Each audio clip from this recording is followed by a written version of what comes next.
गोस्वामी जी महाराज पूर्व प्रसंग वर्णन किए। श्री चक्रवर्ती महाराज अवधेश जी ने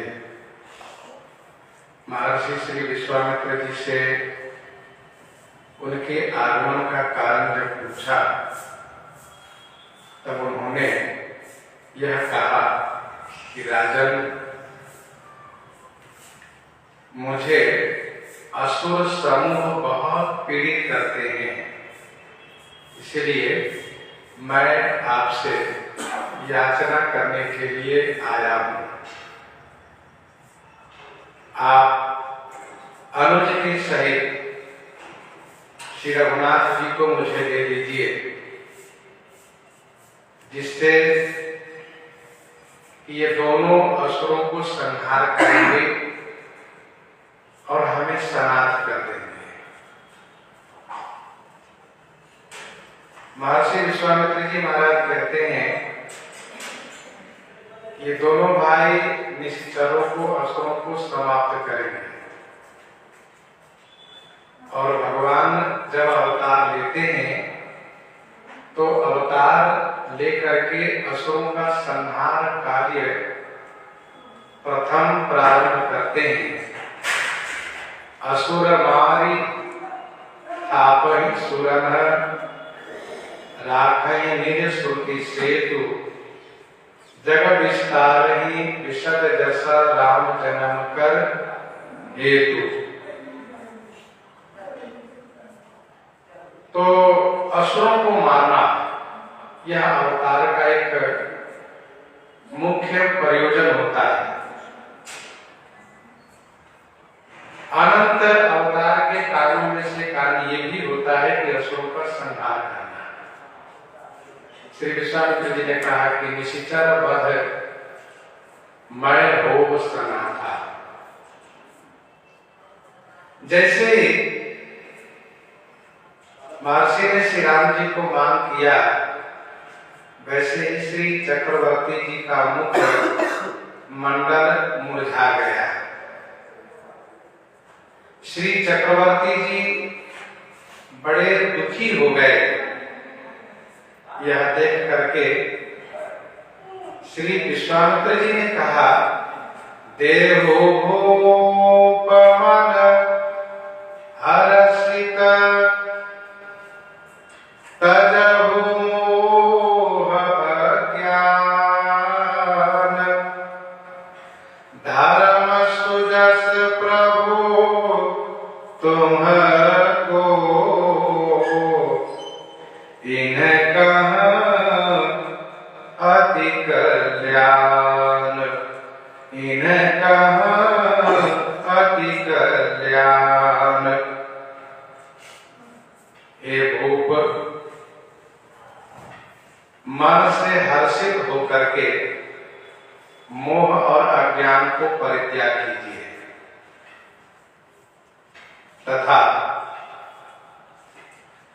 मैंने जो मांग किया है उसको आप पूरा कीजिए। आप जब मेरी मांग को पूरा करेंगे तो इसमें आपको धर्म और सुजस होगा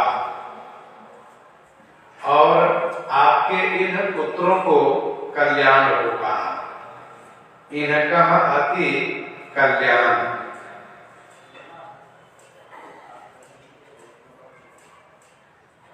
देव भूप मन हर्षित, राजन प्रसन्न मन करके दीजिए, मोह और अज्ञानता को त्याग दीजिए। आप में पुत्र के प्रति मोह है, पुत्र के संदर्भ में आप अज्ञान है। इस मोह अज्ञानता को छोड़िए और प्रसन्न मन से मुझे दीजिए। आपको इसमें धर्म प्राप्त होगा। लोग कहेंगे कि श्री चक्रवर्ती जी महाराज ने विश्वामित्र जी को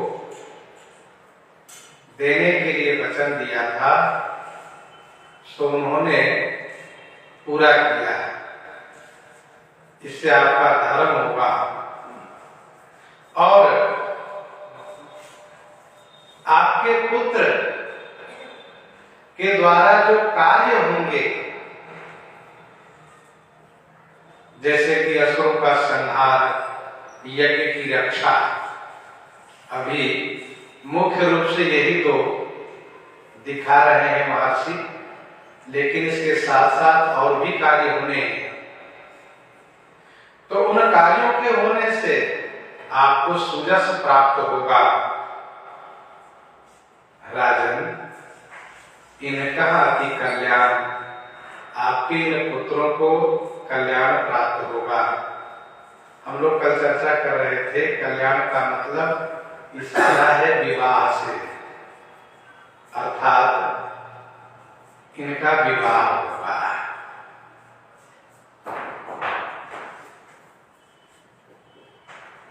धर्म सुजस प्रभु तुमको, इस संदर्भ में थोड़ी चर्चा हम लोग करते हैं। कुछ लोग ऐसा कहते हैं कि श्री चक्रवर्ती जी जिस समय में शब्दवेदी बाण का अभ्यास कर रहे थे, उसी समय में इनसे अनजान में श्रवण कुमार का वध हो गया और उस हत्या के कारण महाराज को पाप लग गया। इसलिए महाराज के धर्म और सुजस में कमी आ गई, ऐसा लोग कहते हैं।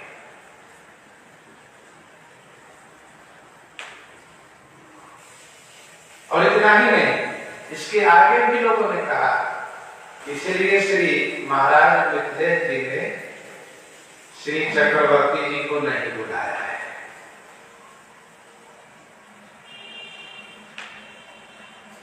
तो इस संदर्भ में जो इसका समाधान है उसको आप श्रवण करें।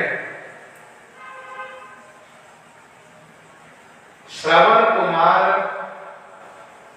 के मरे हुए बहुत वर्ष बीत चुके हैं।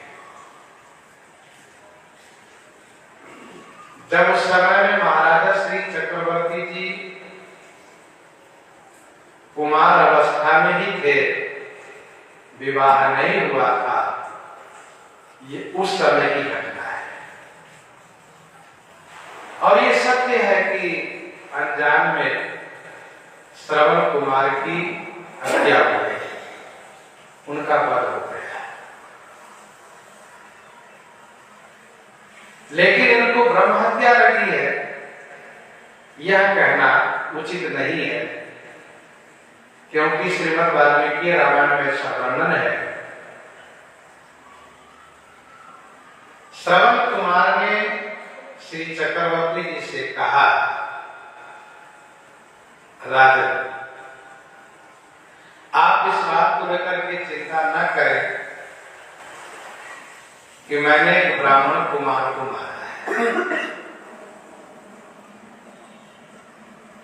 मेरी माता शूद्रकुल से है, मेरे पिताजी वैश्य कुल से है, इसीलिए मैं ब्राह्मण नहीं हूं। स्पष्ट किया है।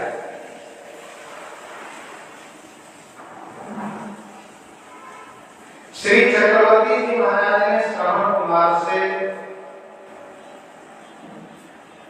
कोई बात छुपाया नहीं और नहीं उनके पिताजी से छुपाया। इसीलिए इनको उस प्रकार से पाप लगा हुआ मानना उचित नहीं है। साथ साथ श्रवण कुमार के पिताजी ने इनको श्राप भी दे दिया है, यह भी सत्य है। अब रही बात कि श्री जनक जी ने इनको नहीं बुलाया है, इसके संदर्भ में समाधान यह है कि पहले तो यह समझना चाहिए कि स्वयंवर में महाराजा श्री जनक जी ने किनको किनको बुलाया था।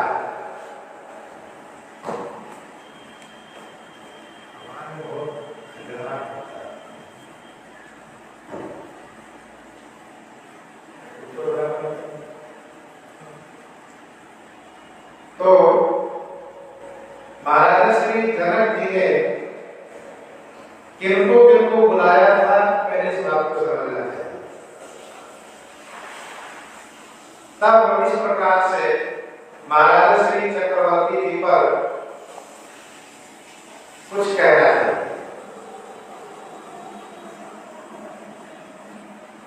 रामायण में वर्णन है कि श्री जनक जी महाराज ने किसी राजा को बुलाया नहीं था, बल्कि सभी को स्वयंवर से अवगत कराया था। सभी राजाओं के पास यह संदेश गया था कि जनकपुर में धनुष यज्ञ हो रहा है। महाराजा श्री जनक ने अपनी पुत्री श्री सीता जी के लिए, श्री सीता जी के विवाह के लिए धनुष को प्रण में रखा है। जो भी कोई उस धनुष को तोड़ेगा वही श्री सीता जी के पति होगा।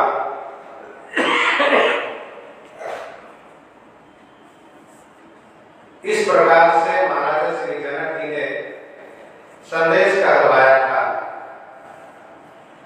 और इस बात को महाराजा श्री जनक जी ने बड़ी सभा में कहा कि दीप दीप के भूपति नाना, दीप दीप के भूपति नाना, आए सुनी हम जो पन खाना। दीप दीप के भूपति नाना, आए सुनी हम जो पन खाना। हमने जो प्रतिज्ञा की है उसको सुन सुन करके आप सब लोग आए। ऐसा उन्होंने स्पष्ट शब्दों में बड़ी सभा में कहा। तो इस बात को समझे बिना यह कह देना कि महाराजा श्री जनक जी ने श्री दशरथ जी को बुलाया ही नहीं था, यह उचित नहीं है, अनुचित है।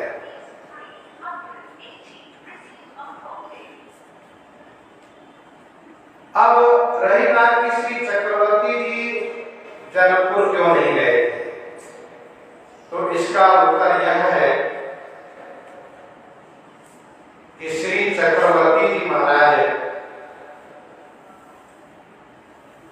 और श्री जनक जी महाराज में मैत्री भाव है, मित्र भाव है। पूर्व काल में यह दोनों वंश एक ही वंश था, इसलिए दोनों में बड़ा मधुर संबंध है, मधुर प्रेम है।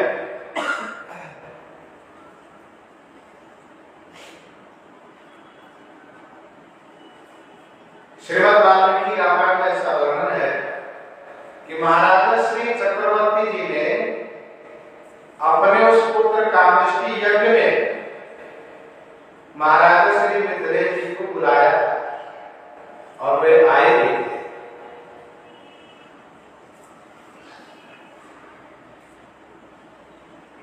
जनकपुर में जो स्वयंवर हो रहा है, जो धनुष यज्ञ हो रहा है, उसमें जाने का मतलब ये हुआ कि विवाह की कामना से गए। विवाह किया जाता है पुत्र प्राप्ति हेतु। महाराज श्री चक्रवर्ती जी के 4 पुत्र हैं।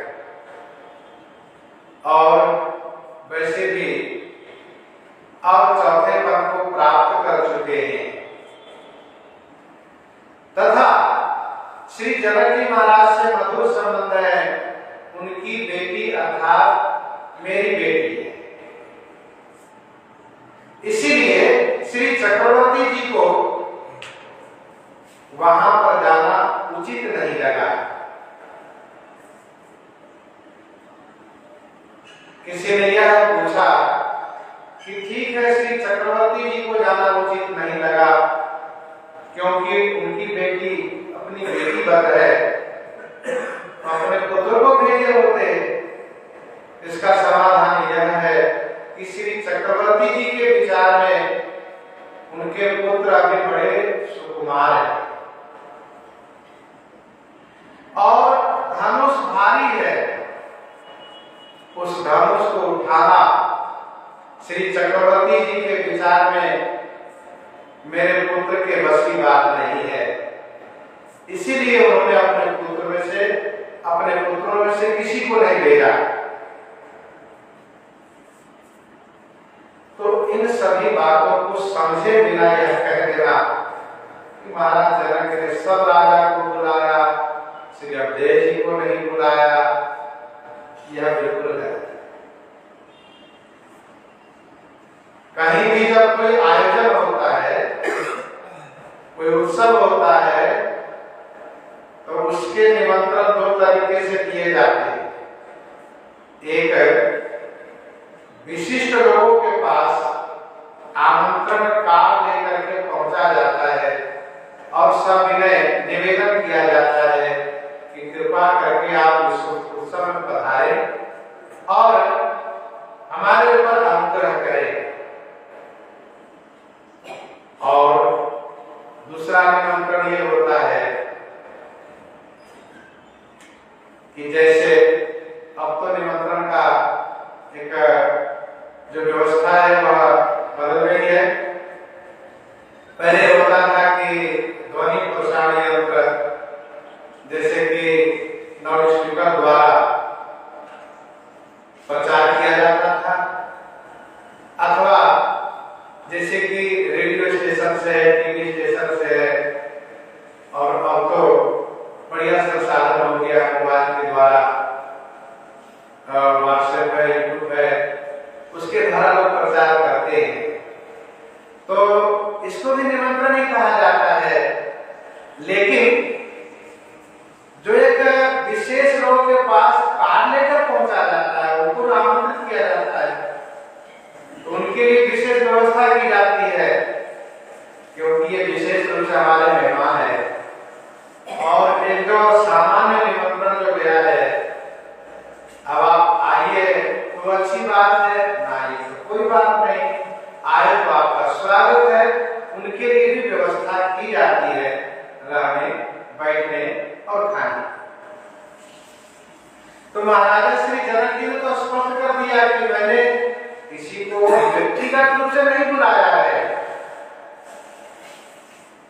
सत्योपाख्यान में ऐसा वर्णन है कि व्यक्तिगत रूप से महाराजा श्री जनक ने महर्षि विश्वामित्र जी को बुलाया था, ये सत्य है।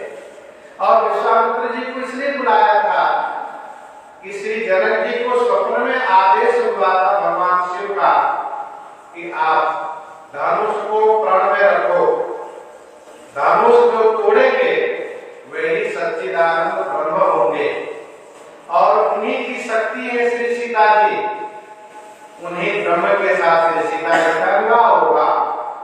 यह श्री शंकर भगवान ने श्री जनक जी को स्वप्न में कहा था।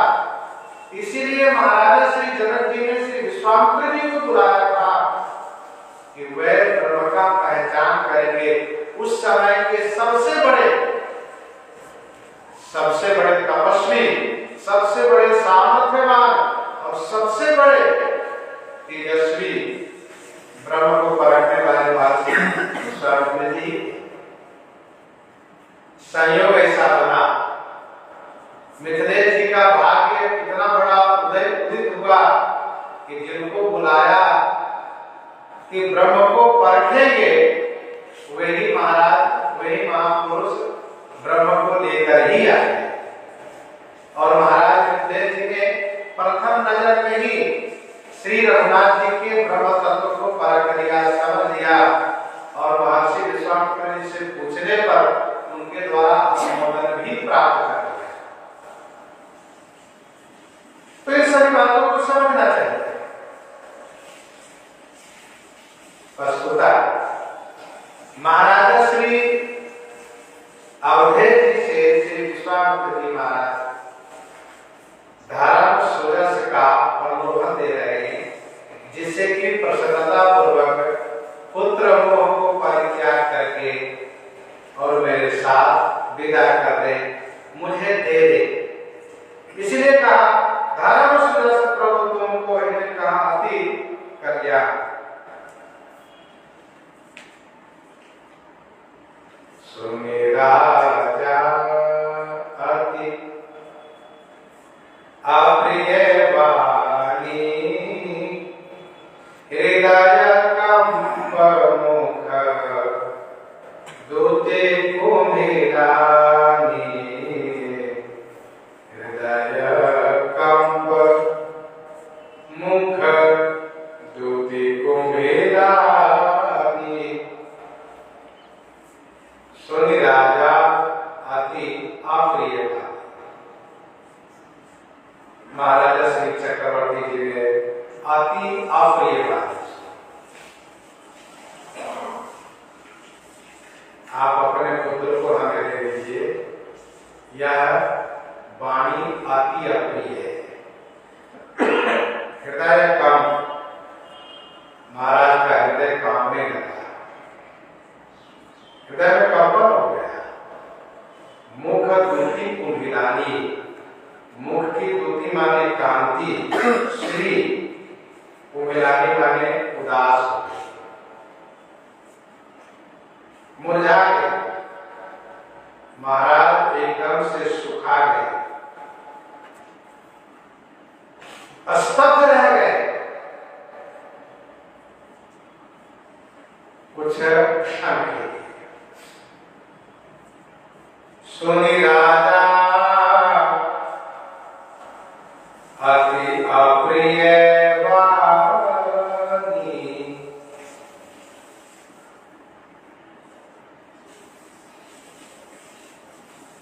श्री चक्रवर्ती जी मन ही मन सोच रहे हैं कि मैंने बुढ़ापे में पुत्र प्राप्त किया है,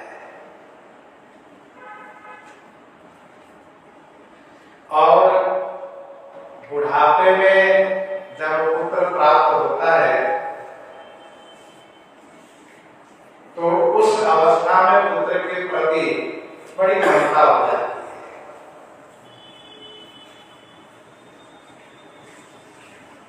यह लोक रीति भी है।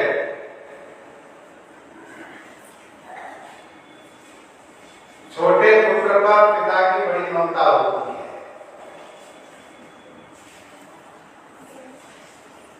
माता पिता उनके प्रति बड़ी ममता रखते हैं। श्री चक्रवर्ती जी के मन में यह विचार आ रहा है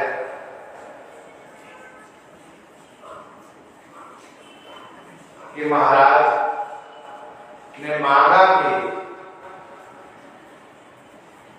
तो मेरे प्राण को मांग लिया है, और प्राण ही नहीं अपितु प्राण के जो नाथ हैं उनको मांग लिया है। जिस प्रकार से प्राण के बिना शरीर मुर्दा माना जाता है, वैसे ही मैं इनके बिना जीवित कैसे रहूंगा। मैं जीवित नहीं रह पाऊंगा।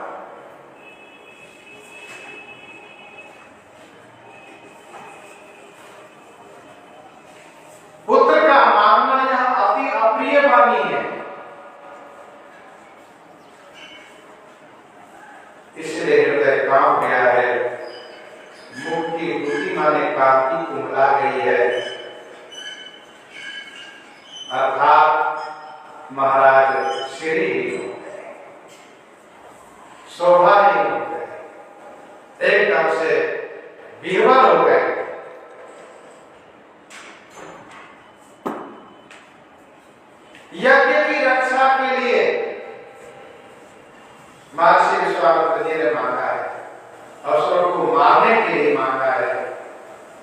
महाराज जी सोच सोच करके एकदम से बेबल होते चले जा रहे हैं।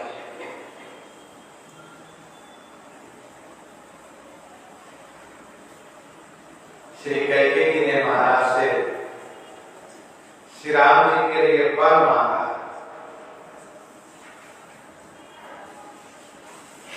महाराज एकदम से इतने व्याकुल हो गए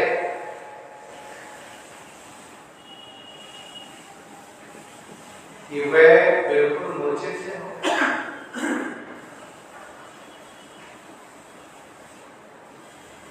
एकदम से विवरणता आ गई शरीर में,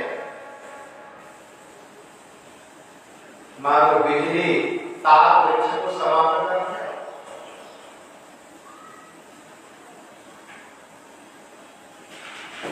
तो श्री राम जी का मांगना महाराज के लिए बहुत कष्टदायक है। अर्थात जब कोई श्री राम जी का मांग किया, जैसे महर्षि विश्वामित्र जी ने कैके मांगा है, महाराज के लिए बहुत दुखद हुआ है।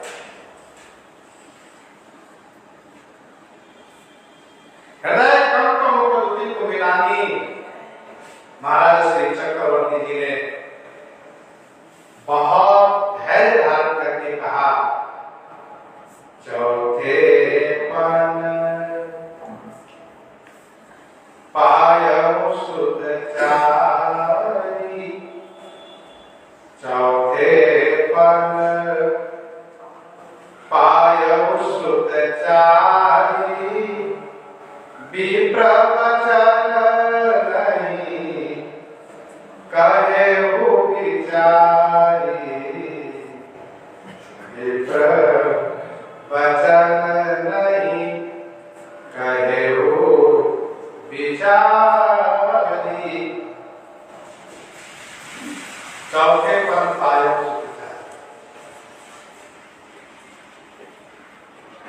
श्री चक्रवर्ती जी कहते हैं, हे महाराज, मैंने चौथे पन में 4 पुत्र पाए। चौथे पन जहां पुत्र प्राप्ति की आशा ही नहीं थी, युवा अवस्था में संतान प्राप्ति की आशा रहती है, पर चौथे पन में संतान प्राप्ति की आशा समाप्त हो जाती है। जहां पुत्र प्राप्ति की कोई आशा नहीं थी, वहीं मैंने 4 पुत्र पाए।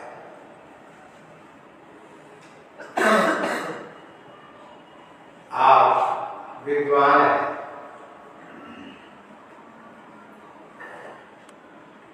वेद पाठी भवेद विप्र, वेदज्ञ हैं आप, परंतु आपने विचार पूर्वक नहीं माना है। विप्र वचन नहीं कहे हो विचारी, हे ब्राह्मण, आप विचार पूर्वक वचन नहीं कहे।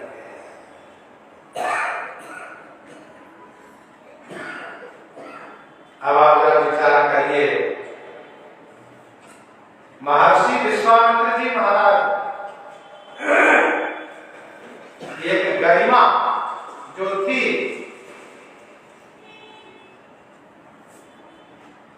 वह यहां तक आ गई। एक जो गरिमा थी वह गिरती हुई यहां तक आ गई। महर्षि विश्वामित्र जी महाराज अपने आश्रम में थे, तो विश्वामित्र महामुनि ज्ञानी, ये महामुनि थे। फिर इसके बाद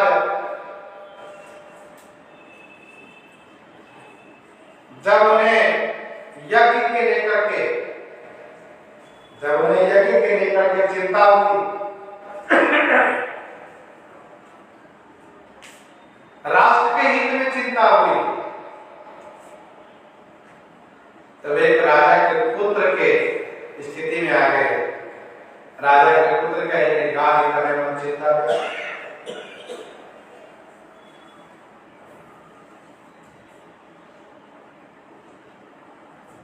और जब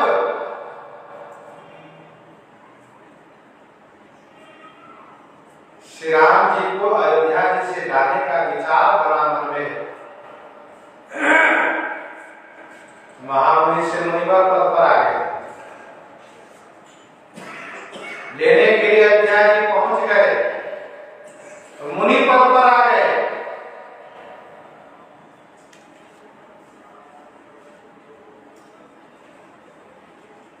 जब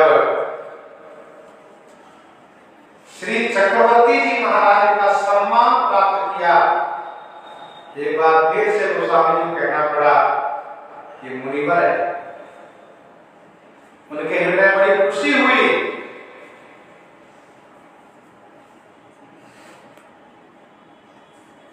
और इसके बाद जब महर्षि विश्वामित्र जी ने मान किया तो अब विप्र हो गए।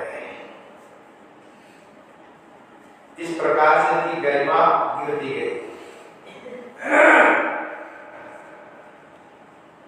एक बड़ा सुंदर संदेश है महर्षि विश्वामित्र जी की चरित्र से कि जब हम विश्व कल्याण के लिए कामना करते हैं और विश्व कल्याण के लिए, विश्व हित के लिए जब हम आगे बढ़ते हैं तो हम अपनी प्रतिष्ठा पर दृष्टि न रखें, हम अपनी महिमा पर दृष्टि न रखें। हम ऐसा न सोचे कि हम तो इतने बड़े महात्मा हैं, इतने बड़े महाराज हैं, हम उनके पास कैसे जाए। सो नहीं। यदि उपकार करना हो, उपकार की भावना हो, तो अपने बड़प्पन का अहंकार को परित्याग करना चाहिए। क्या महर्षि विश्वामित्र जी को विप्र कहने पर बुरा लगा? नहीं। उन्होंने जब श्री चक्रवर्ती जी के हृदय में जो श्री राम जी के प्रति प्रेम है, उस प्रेम को देखा है तो बड़ी प्रसन्नता हुई, मन खुश हुआ है।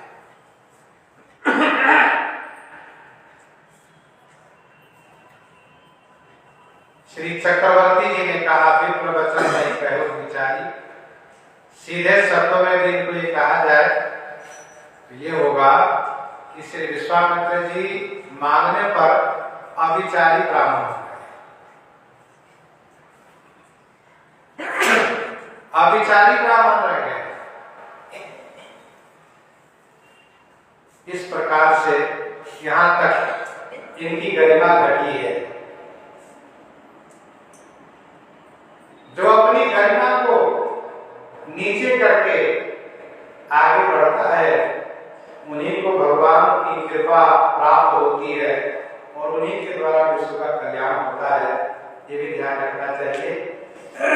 बड़े बन के घर बैठे रहो, उससे लोगों का उपकार नहीं होने वाला है।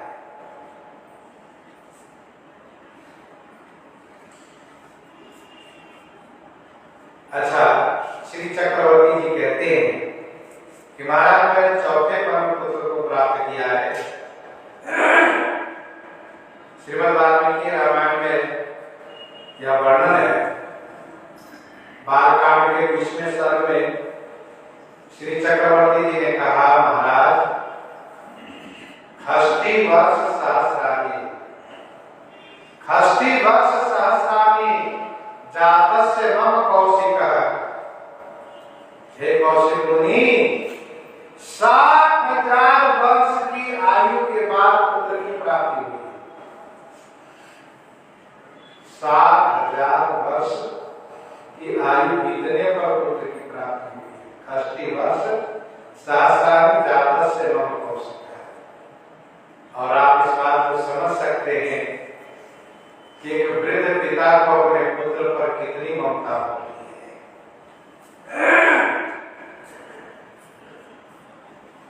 आपने कहा कि मैं जाचन आयोग में पुत्र, आप मांगने आए तो मांगने की वस्तु मांग लीजिए। आपने 2 पुत्र को मांग किए हैं तो मैं भी 2 अक्षर से संबंधित उन सबका नाम दे रहा हूं जो आप मांग सकते हैं। मांगो भूमि धेनुधर कोसा सर्वस देऊं आज सरोसा मांगो भूमि धेनुधर कोसा सर्वस देऊं आज सरोसा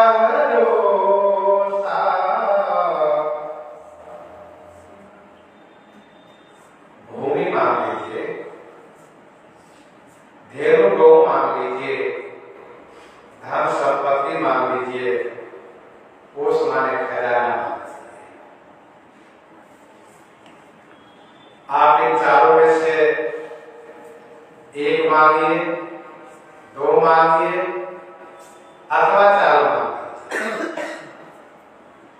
सर्वस्व आज सहरोसा, आज सहरोसा माने प्रसन्नता पूर्वक मैं सब कुछ दे दूंगा, सर्वस्व दे दूंगा।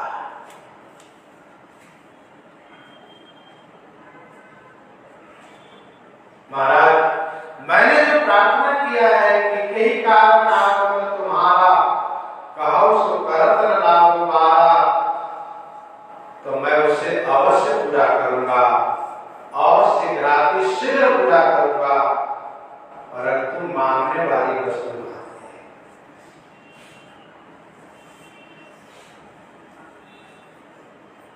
कोई भी महात्मा किसी दाता के द्वार पर यदि जाए और वे उनकी प्रशंसा करें, दाता जब उससे मांगने के लिए कहें, वे यदि कह दे कि आप अपने बेटे को दे दीजिए,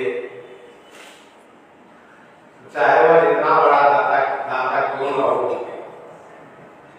वह बेटे के नाम सुनकर के तो बिल्कुल मना ही कर देगा कि नहीं, हम धन का दान कर रहे हैं, पुत्र का नहीं।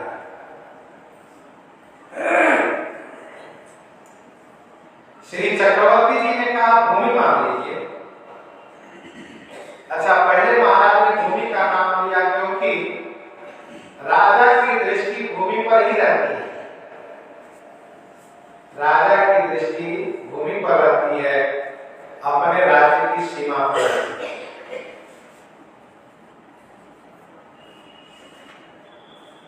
भगवान श्री राम जी ने सुमेर पर्वत पर अपने मित्रों से, अपने मंत्रियों से पूछते हैं कि चंद्रमा में जो कालापन है वो क्या है, आप लोग बताइए। महाराज सुग्रीव कहते हैं सरकार, चंद्रमा में भूमि की छाया है। तो किसी ने यह जानना चाहा, पूछा महाराज सुग्रीव से कि आपको चंद्रमा में भूमि की छाया कैसे दिखाई? महाराज सुग्रीव ने यही कहा कि मैं राजा हूं,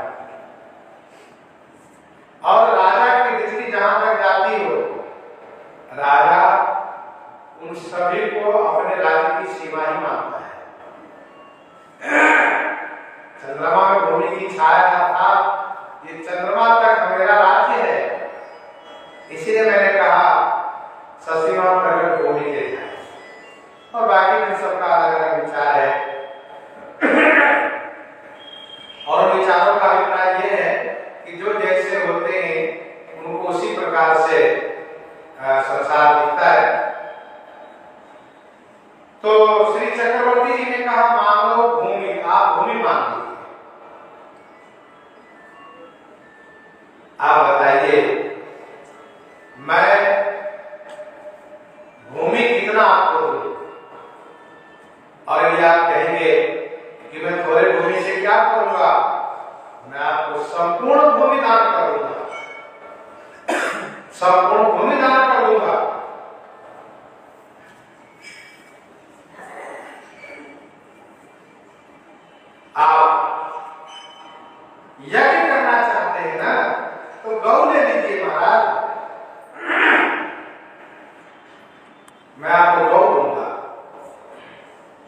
धेनु दूंगा।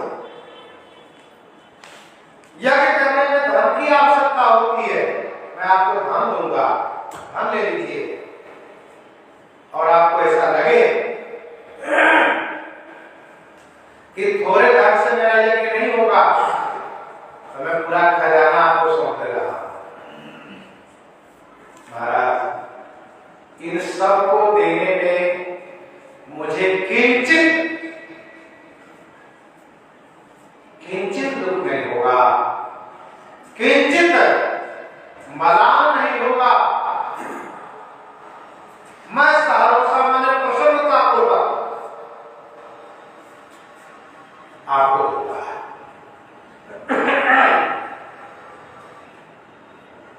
और महाराज, यज्ञ की रक्षा की बात है तो मेरे सुकुमार पुत्र को छोड़ दीजिए, घर में रख दीजिए, मैं चलता हूं, मुझे ले चलिए, मैं चलता हूं। और यदि आप ऐसा मानते हैं कि तुम्हारे जाने से तुम्हारा प्राण चला जाएगा, तो महाराज मैं आपके यज्ञ के लिए अपना प्राण भी देने को तैयार हूं।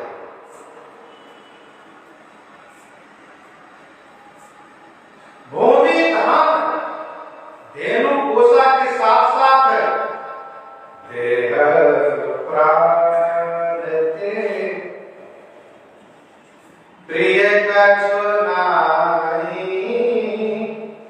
सोनि देऊ निविषय गवाही देह प्राण दे प्रिय कछु नाही सोनि देऊ निविषय गवाही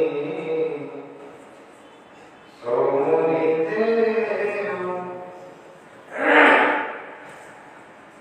देह प्राण से प्रिय कछु नाही, देह और प्राण से प्रिय कुछ भी नहीं है।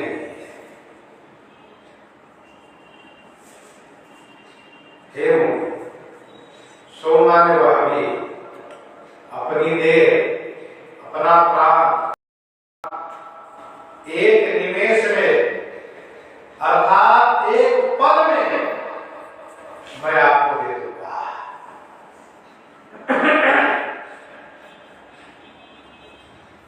देह प्राण के प्रिय कछु नाही सो मुनि देव निमिष एक माही, एक पल में मैं आपको प्रदान कर दूंगा, दे दूंगा।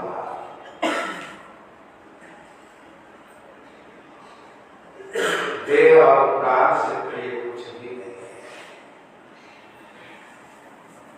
सबके देह परम प्रिय स्वामी मारहि मोहि कुमार गावी। श्री हनुमान जी ने रावण से कहा कि अपनी देह सभी को प्रिय है, चाहे वो मनुष्य हो अथवा देवता हो, असुर हो तथा पशु हो, पक्षी हो, कीड़े हो, सभी को अपनी देह प्रिय है।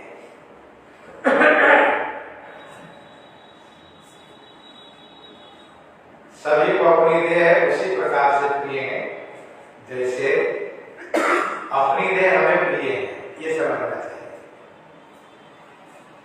देह सबको कितनी प्रिय है, जैसे अपनी देह हमें कितनी प्रिय है।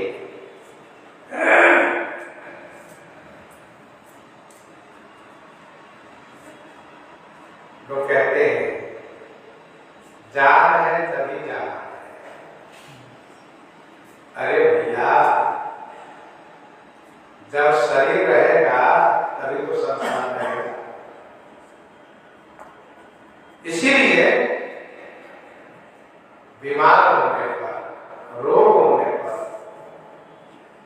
यह शास्त्रीय आदेश है कि उपचार करना चाहिए और उसमें कहीं कृपणता नहीं करनी चाहिए।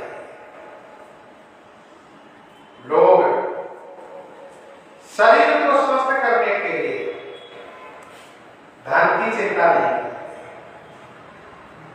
चाहे कितना धन खर्च हो जाए उसकी कोई चिंता नहीं करते, क्योंकि शरीर रहेगा तभी तो धन का उपयोग होगा। धन किस काम का?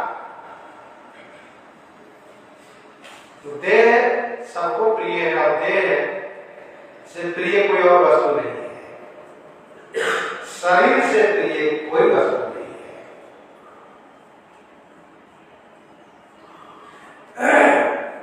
शरीर को स्वस्थ रखने के लिए हम सभी शर्तें स्वीकार करने को तैयार हो जाते हैं। डॉक्टर जो ही कहेंगे आपको इसे रहना पड़ेगा तभी आप स्वस्थ रहोगे, अच्छा साहब इसे रहेंगे, देखो इसी प्रकार से खाना पड़ेगा, ठीक है साहब इसे खा लेंगे, हम स्वस्थ रहेंगे। और देह से भी अधिक प्रिय कौन है? कहा प्राण। कभी कभी ऐसा होता है कि शरीर के किसी अंग में सड़न शुरू हो जाती है, जिसको इन्फेक्शन कहते हैं, और इस प्रकार की बीमारी होती है कि डॉक्टर कहते हैं कि आप इस अंग को नहीं कटवाओगे तो जिंदा नहीं रहोगे, मर जाओगे। क्या आज्ञा है, अनुमति है, तुम्हारा काम का काम तो तुरंत लिख कर देता है, बस आपने काम काम हुआ। तो इसका मतलब ये हुआ कि प्राण सबसे अधिक प्रिय। देखो भाई ये काम दोनों काम करवाना पड़ेगा, प्राण को हाथ भी कटवाना पड़ेगा, वो भी काम। मैं जिंदा रहूंगा, हाँ जिंदा रहूंगा। तो शरीर को स्वस्थ रखने के लिए संपत्ति की ममता हटा दी जाती है, परिवार की ममता हटा दी जाती है, और प्राण को रखने के लिए शरीर की ममता हटा दी जाती है। हम स्वयं प्राण कटवा देते हैं। देह प्राण से प्रिय कर सुनाई। श्री चक्रवर्ती जी कहते हैं सरकार, संसार में देह प्राण से प्रिय कुछ है ही नहीं। मनुष्य को यदि सर्वाधिक कुछ प्रिय है तो वह है शरीर, और शरीर के बाद प्राण।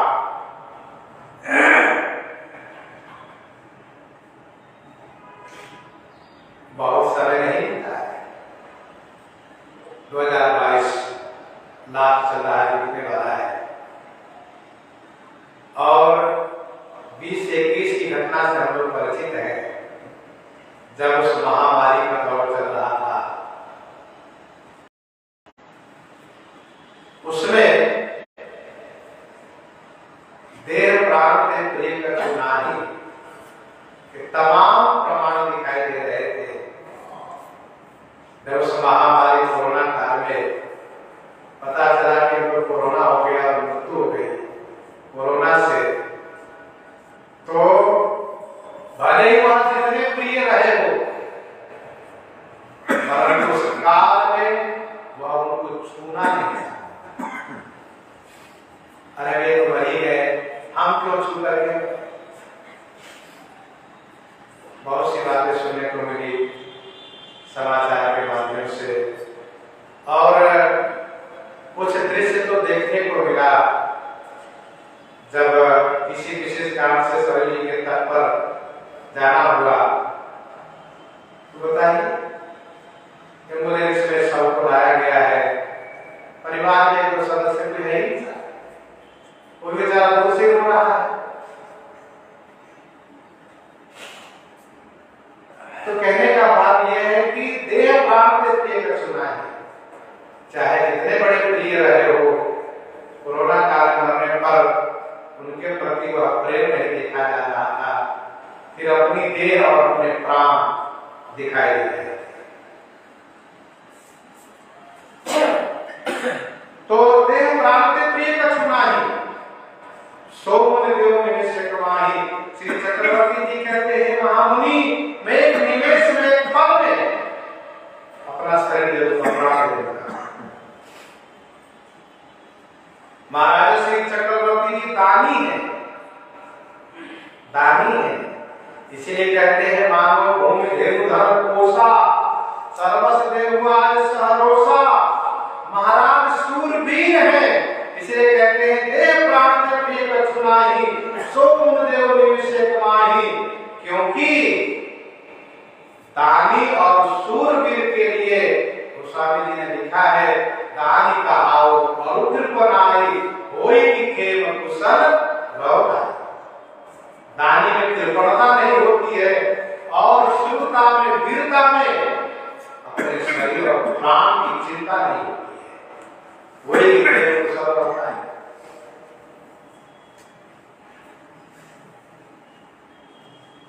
सब सुख प्रिय मोहि प्राण की नाई। सब सुख प्रिय मोहि प्राण की नाई। राम देत नहीं बनई गोसाई। राम देत नहीं बनई गोसाई। सब सुख प्रिय मोहि प्राण की नाई।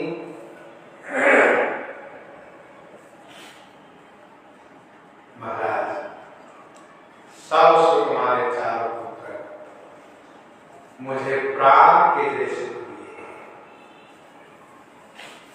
ऐसा न हो कि महाराज श्री भरतदास जी को शत्रुघ्न जी को मान कर दे। इसलिए महाराज ने पहले स्पष्ट कर दिया कि चार पुत्र जो मैंने प्राप्त किए हैं चारों मुझे प्राण की तरह प्रिय है, प्राण के जैसे प्रिय है।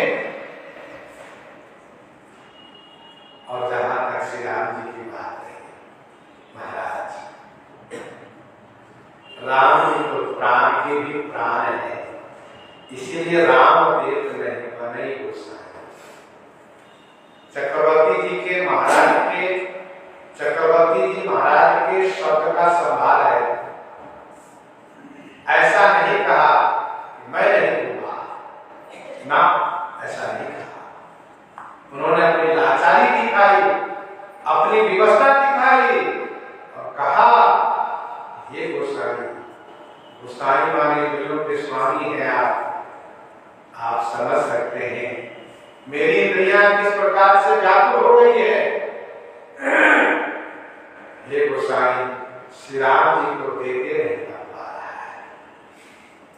राम देव नहीं बने गोसाई।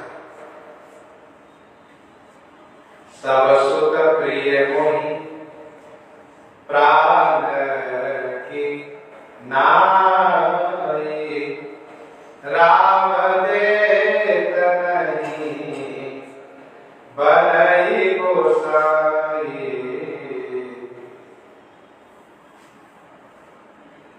सभी को तो प्राण की जैसे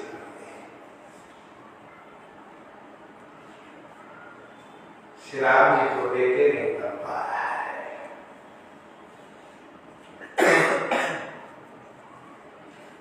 श्री राम जी तो प्राण के प्राण है, प्राण प्राण के जीव के जीव सुख के सुख राम। राम प्राण प्रिय जीवन जी।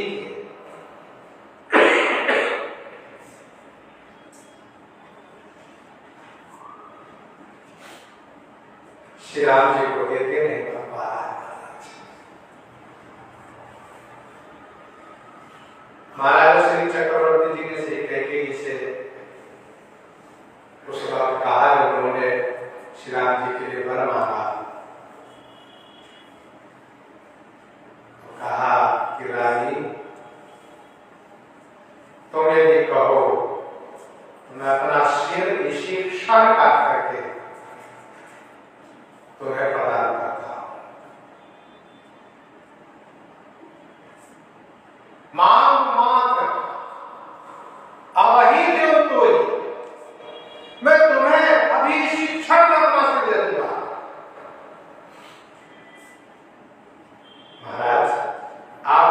सिर क्यों दे रहे हैं, मुझे आप अपना पुत्र दीजिए।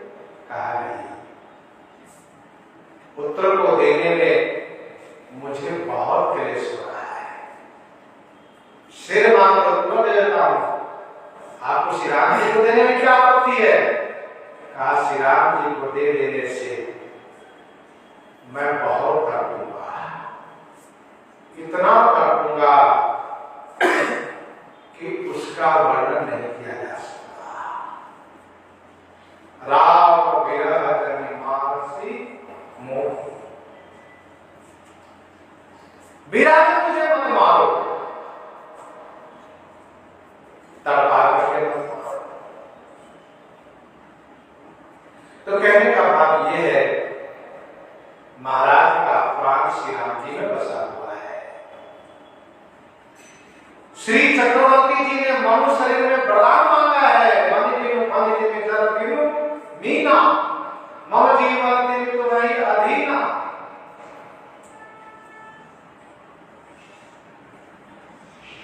जिस प्रकार से मणि के बिना सर्प की दशा होती है, पानी के बिना मछली की दशा होती है, वही दशा मुझे प्राप्त हो। महर्षि विश्वामित्र जी ने श्री वशिष्ठ जी के सहयोग से श्री राम जी को प्राप्त तो कर लिया, महाराज श्री चक्रवर्ती ने दे भी दिए, लेकिन महाराज वैसे ही व्याकुल बने रहे जैसे कि मणि के बिना सर्प व्याकुल रहते। जब जनकपुर में महाराज श्री चक्रवर्ती जी ने श्री राम जी को प्राप्त किया, गोस्वामी जी ने ये कहा कि सुत ही अदाई दुसहतु कमेते, सुत ही अदाई दुसहतु कमेते, मृतक शरीर प्राण जनु में, मृतक शरीर प्राण जनु में।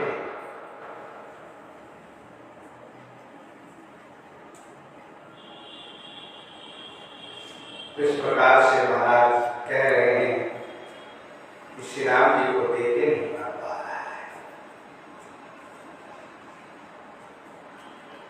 महाराज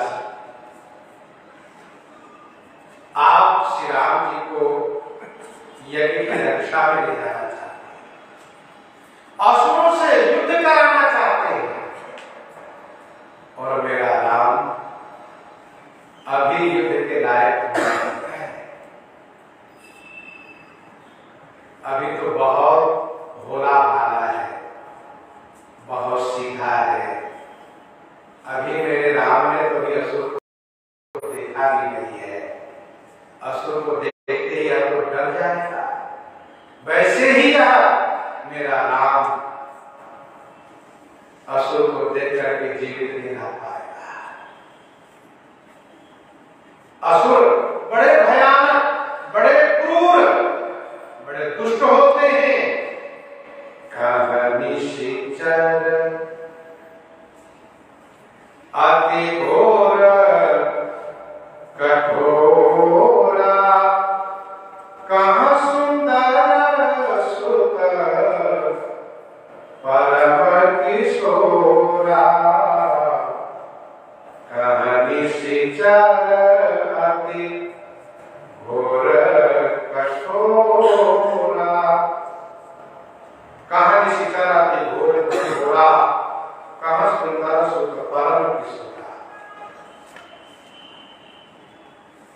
ध्यान दीजिएगा, काव्य की रचना में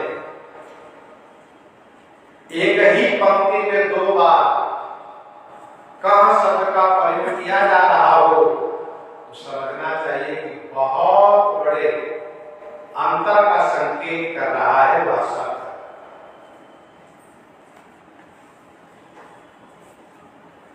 संस्कृत की श्रुति है द्वा शब्द महादंतर सूचियता, द्वा शब्द महादंतर सूचियता, दो बार क शब्द का प्रयोग हो वहां पर महान अंतर समझना चाहिए। कहाँ कुंभज, कहाँ सिंधु अपारा।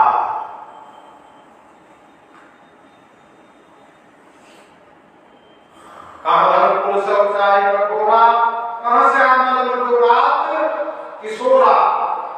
वैसे यहाँ पर कहाँ निश्चर अति घोर कठोरा, कहाँ सुंदर सुतस्या, कहाँ सुंदर सुततर किशोरा।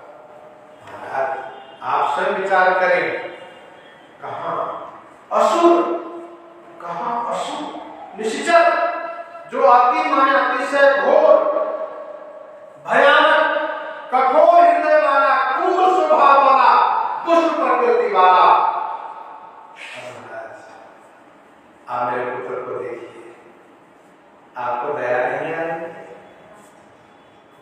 क्या मेरा लाभ असुरों से सामना करने लायक है? आपको नहीं लगता है कि तुम जा रहे? इतना सुंदर पुष्प का मुरझाना आपको अच्छा लगेगा?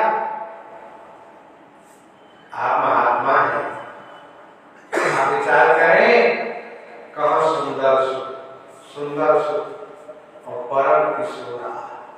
अभी तो परम किशोर अवस्था के हैं, जैसा कि वाल्मीकि रामायण वर्णन है। उन 16 वर्षों में रामो राजीव लोचन, उन 16 वर्षों में रामो राजीव लोचन।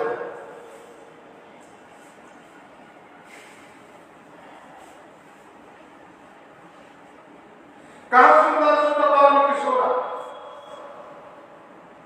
गोस्वामी जी कहते हैं, सोनी निर्भरा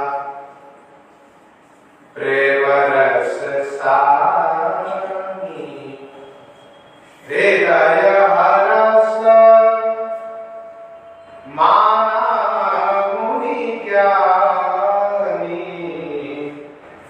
सोनी निर्भरा प्रेम रस सानी, हृदय हरस माना मुनि ज्ञानी।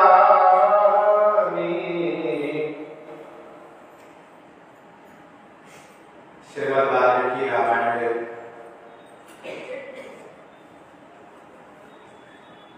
महर्षि विश्वामित्र जी को बहुत क्रोध करना पड़ता है।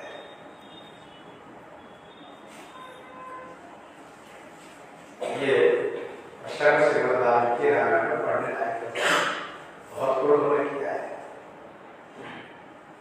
श्री वाल्मीकि जी के अवतार गोस्वामी तुलसीदास जी महाराज मानस जी में कहते हैं, बाबा क्रोध नहीं कीजिए। क्यों?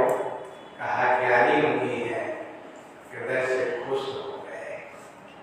सोने पर गिरा प्रेम रस सानी, प्रेम रस में सनी हुई राजा की गिरा माने वाणी सुन करके ज्ञानी मुनि ने हृदय में हर्ष माना, हृदय में आनंद माना, खुशी माना।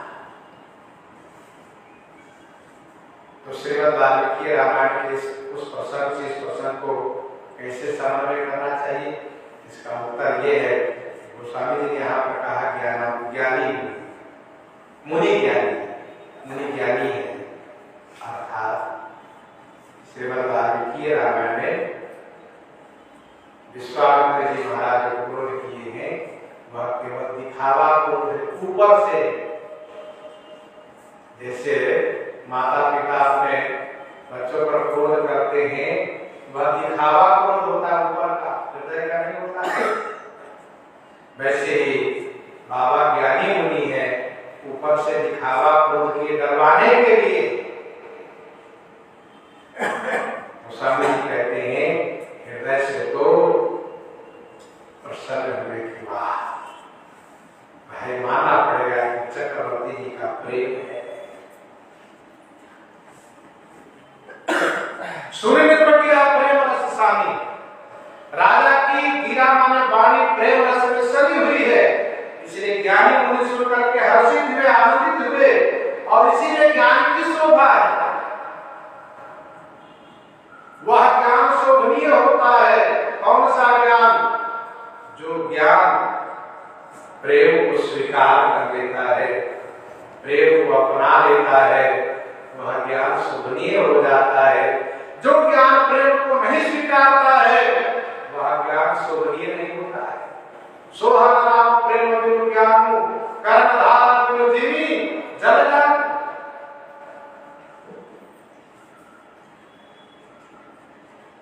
श्री विश्वामित्र जी महाराज के हृदय में खुशी है, ऊपर से रोष है। श्री रामचरितमानस जी ने हृदय की खुशी को कहा और श्रीमद् वाल्मीकि रामायण ने जो ऊपर का रोष है उसको कहा है।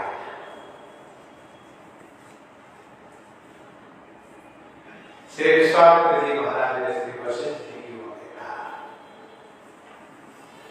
ब्रह्मर्षि श्री वशिष्ठ जी की ओर देखा। श्री वशिष्ठ जी समझ गए श्री विश्वामित्र जी क्या चाहते हैं। श्री विश्वामित्र जी चाहते हैं कि श्री वशिष्ठ जी आप इनके गुरु जी हैं। मैंने इनसे कहा कि देहो भूपमन हरसित तदेहो मोह ज्ञान, मोह ज्ञान का त्याग दीजिए। लेकिन मोह अज्ञान को कोई त्याग नहीं सकता। मोह अज्ञान को तो गुरु जी ही भगा सकते हैं।